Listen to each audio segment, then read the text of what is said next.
À tous, bienvenue sur la chaîne. Donc dans cette nouvelle vidéo, nous allons traiter des erreurs à ne surtout pas faire lorsque vous faites un CV. Hein. Voilà, donc j'ai pris l'exemple d'un CV que j'ai modifié en indiquant des erreurs et on va les voir ensemble. Voilà. Donc c'est toujours le fameux Monsieur Dupont-Marc. Voilà. Alors, première erreur, on peut peut-être voir, c'est l'adresse mail. Bon, vous avez vu, adresse mail terminator23@gmail.com. Là, ça va pas du tout. Donc, la règle, c'est surtout pas d'adresse mail farfelue. Hein, mais essayez de mettre votre prénom et votre nom, m.dupont-pro@gmail.com, marc.dupont@gmail.com ou bien autre chose. Mais enfin, pas d'adresse Terminator, Superman du 42. Enfin bon, voilà, hein. Ça c'est très important. Je vais faire une petite parenthèse aussi sur les numéros de téléphone, parce que moi je me suis rendu compte que dans le cadre de mon travail, beaucoup de jeunes ne personnalisaient pas leur adresse de messagerie et au contraire même mettaient des fois des musiques ou des choses comme ça. Moi, ce que je vous conseille quand même, hein, c'est de mettre enfin, d'enregistrer votre message, un message du type Bonjour, vous êtes bien sur le portable de Monsieur Dupont-Marc, je ne suis pas disponible pour le moment. Laissez-moi un message et je vous rappellerai. À bientôt, merci, au revoir. Vous voyez, quelque chose d'un peu dynamique où le recruteur pourrait entendre votre voix. Voilà, ça c'est important. OK? Bon, ça se verra pas sur le CV, mais bon, voilà, je vous le dis, c'est une petite parenthèse. Bon, après, vous avez vu la photo. Bon, bah là, la photo, c'est pas une obligation sur un CV. Alors c'est vrai que sur certains postes, c'est souvent exigé, des postes d'hôtesse d'accueil, des postes de vendeur, vendeuse, de commercial, on aime bien avoir une photo. Souvent les employeurs aiment bien avoir une photo. Mais alors pas n'importe quelle photo. Vous avez vu, on va pas mettre des photos qu'on met sur les réseaux sociaux, mettre des photos sur un CV, ça c'est pas possible. Donc là, vous voyez, en l'occurrence, ça va pas du tout. Mais à contrario, faut pas non plus mettre une photo comme les photos d'identité hein, où on n'est pas souriant, on est comme ça, on fait une tête. Voilà, non. Il faut au contraire que ce soit une photo dynamique où vous êtes souriant, vous donnez envie au recruteur de vous appeler. Hein. Voilà, donc ça, bien sûr, on supprime. OK, donc là, pareil, ça, bah, on va mettre M.Dupont, par exemple. M.Dupont ou Marc.Dupont, par exemple, mettons ça. Voilà. Alors après, autre grosse erreur, que j'ai vu souvent, c'est surtout ne pas mettre CV. Ou alors, des fois, moi, j'ai des personnes qui ne mettent pas de titre. Non, il faut absolument mettre un titre. Parce que le recruteur, lui, reste très peu de temps sur un CV. Il faut qu'il voit immédiatement à quoi votre CV correspond, pour quel type de poste. Donc, vous mettez le titre, par exemple, là, il est préparateur de commande. Bon, là, c'est un peu trop gros, donc on va sélectionner tout. On va mettre en plus petit, voilà. Alors, ça, n'oubliez pas donc le titre, le personnaliser. Vous faites un CV pour chaque poste. Vous changez le titre à chaque fois et vous essayez d'adapter. OK? Alors,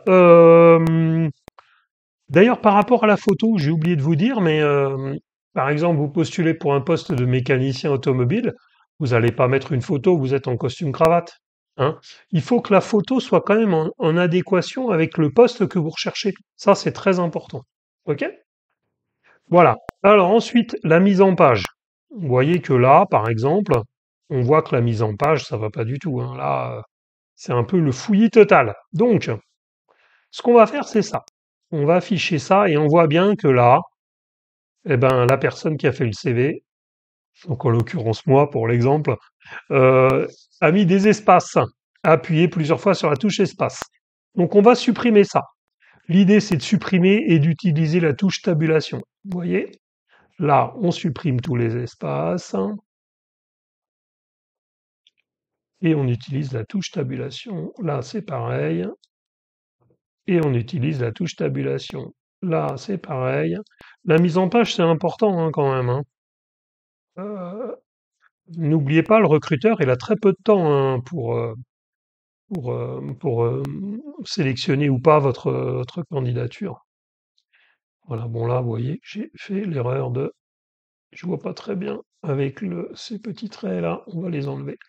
Voilà, donc là, bon, vous voyez que là, c'est déjà un peu mieux, on va l'enlever, on voit que c'est déjà un peu mieux, tout est bien aligné, par contre, il y a effectivement beaucoup de fautes d'orthographe, donc ça aussi, c'est une grosse erreur sur les CV, les fautes d'orthographe. Non, n'hésitez pas, à la fin, soit le faire relire par quelqu'un, soit aller sur révision, et vous faites grammaire et orthographe. Donc là, pratique, bah oui, c'est pas pratique avec un... Voilà, donc on va faire ça. Cinéma, oh, cinéma, bah c'est ça. D'action, bah effectivement c'est ça. Et etc., etc. Hein, donc équipe, voilà. Préparateur, bah il me propose préparateur, je sélectionne. Cariste, bah là il me le trouve pas, mais c'est certainement pas avec un K, c'est avec un C.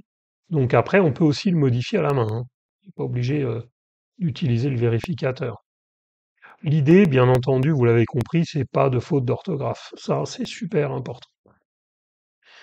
Voilà, donc je le modifie.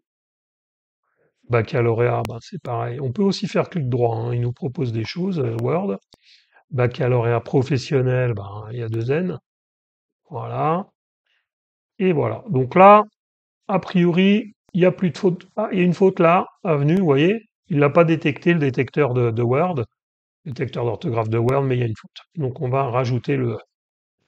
Voilà. Donc là, on est plutôt bien. On va sauvegarder. Ensuite, alors la mise en page, vous voyez que bah là, on est sur deux pages, donc là, ça, c'est pas possible. Donc on va supprimer un petit peu les espaces et on va remonter. Vous voyez que là déjà, on est déjà sur une page, c'est déjà beaucoup mieux. Ensuite, grosse erreur sur un CV, c'est de ne pas détailler les tâches, les missions. Qu'est-ce que vous aviez fait quand vous étiez préparateur de commandes chez Saveur et Vie? Qu'est-ce que vous avez fait en tant que cariste intérimaire et en tant que cariste? Hein. Donc là, à chaque fois, il faut, bah, bien entendu, détailler. Bon, là, je vous le fais à titre d'exemple, je ne vais pas le faire partout, mais voilà, c'est juste pour vous montrer filmage des palettes. Et puis on peut mettre, oui, palette, c'est écrit pas comme ça. Voilà, c'est bien, il nous le dit. Voilà, filmage des palettes.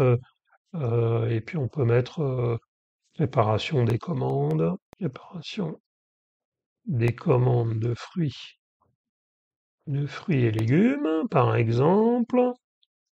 Et puis, je sais pas, tri et, euh, tri et rangement dans l'entrepôt. Voilà, par exemple. D'accord? Ok, et vous faites pareil pour les autres, etc. Ok, ça c'est très très important parce que ça va donner envie aux recruteurs de vous embaucher.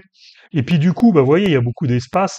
L'idée c'est de remonter un petit peu, de le laisser quand même aérer un peu le CV, mais pas trop non plus. Hein. Donc vous voyez, là on remonte. Bon, là on remonte encore. Et puis après, bah, faut détailler là, cariste et cariste. D'accord? Bon voilà, ça c'est vraiment très important. Ah, ensuite, autre chose de très important, qui vous est peut-être pas, vous l'avez peut-être pas vu tout de suite, mais vous voyez, là, on commence par 2018-2020 et on finit par 2002, 22, 23.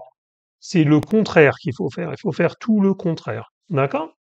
Pourquoi? Parce qu'un CV, en fait, le recruteur lui va commencer par ça, et après ce qui est gros. Et après, il descend.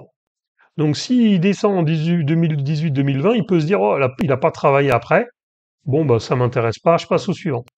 Donc là, l'idée, c'est, bah, on met celui-là en premier, on met celui-là donc en deuxième. Voilà, on met tout dans l'ordre chronologique. Pareil pour la formation. D'accord? Voilà. Donc ça, c'est vraiment très très important. Voilà. Bon, l'orthographe, on l'a vu. Moi, je pense qu'il faut surtout pas négliger les centres d'intérêt. Alors pourquoi je dis ça? Parce qu'imaginons que le recruteur, lui, il aime bien le cinéma d'action ou il est passionné de voyage. Ça peut faire une accroche commune et ça peut être le petit plus par rapport à un autre candidat. Donc ne négligez pas les centres d'intérêt. J'ai vu des fois des jeunes qui voulaient pas le mettre parce qu'ils avaient beaucoup d'expérience. Mettez-le quand même. Voilà. Hein. Voilà pour moi les principaux. Et puis bien sûr, faut pas oublier de mettre le permis, etc., hein, parce que là, vous voyez, des fois j'ai vu aussi des jeunes qui mettaient le permis B en bas, hein, le permis B qui était écrit là, par exemple. Et là, ils n'avaient pas mis centre d'intérêt, ils avaient mis divers. Bon, divers, c'est pas bien, ça fait un peu fourre-tout, hein. Donc vous laissez pas divers, vous relaissez centre d'intérêt et le permis B, bah bien sûr, on le met en évidence, hein. Donc CTRL X et je le mets là et je fais les tabulations comme je vous ai montré. Hop. Et puis là, on supprime cette ligne et là, par exemple, on peut mettre permis B véhiculé. Voilà. Bon, puis vous le mettez bien entendu en gras parce que ça, c'est quand même important. C'est quelque chose de très important. Voilà. Bon, bah écoutez, j'espère que cette vidéo vous a appris des choses. Hein, surtout, n'hésitez pas à me faire un petit like, de mettre un petit pouce bleu, et puis de vous abonner à la chaîne. Et puis, si vous avez des questions ou bien des demandes de vidéos, si je peux vous aider, n'hésitez pas. Voilà, je le ferai avec grand plaisir. Voilà. Bah, je vous remercie en tout cas, et puis je vous dis à bientôt. Ciao, ciao.